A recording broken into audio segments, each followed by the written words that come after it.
정부가 청년 정책 전반의 지원을 강화하기로 했습니다. 이번 정책을 보면 그동안 저소득 일부 청년에게만 지원이 됐던 지원책이 청년 전반으로 확대됐습니다. 그만큼 일반 청년에게도 현실이 녹록지 않다는 점이 반영이 된 것 같은데 어떤가요? 네, 그렇습니다. 실제 주요 지표를 보면요. 29세 이하 청년 실업률은 지난달 기준 4.9%로 전년 대비 올랐습니다.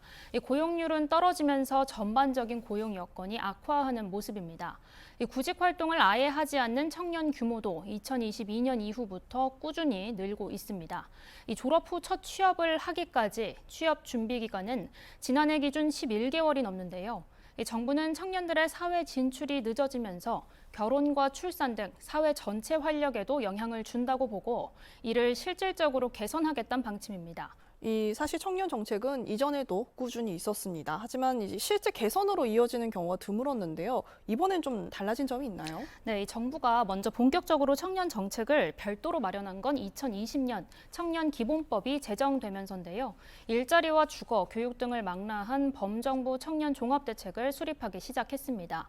하지만 앞서 주요 지표에서 보듯이 청년들의 현실이 실질적으로 개선됐다고 보긴 어려운데요.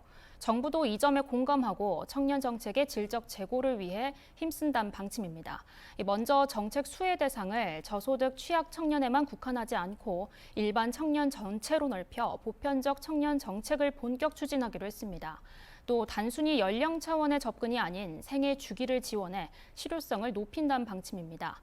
사회 진입부터 노동시장 안착, 주거 등 자립 기반 마련까지 지원 정책을 연계하는 겁니다. 청년 정책이 실효성이 있으려면 무엇보다 이 청년들의 목소리가 잘 반영돼야 할 텐데요.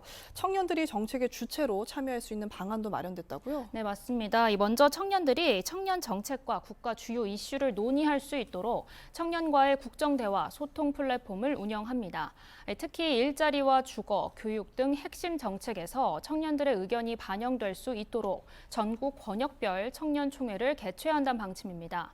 청년들이 직접 구체적인 사업을 제안하는 전문위원회도 국무조정실에 마련됩니다. 주거와 일자리 등 주요 정책 6개 분과로 구성됩니다. 또 현재 정부 소속 위원회에 청년 위원 비율이 10% 정도인데요. 이 청년 위원 위촉을 더욱 확대해 정책 결정 과정에 청년 참여를 넓힌다는 방침입니다. 또 온라인에서 인공지능과 빅데이터를 활용해 나이와 소득, 지역 등을 입력하면 맞춤형 청년 정책을 추천해주는 플랫폼도 구축할 예정입니다. 지금까지 청년 정책 주요 내용 살펴봤습니다. 박지성 기자였습니다. 잘 들었습니다.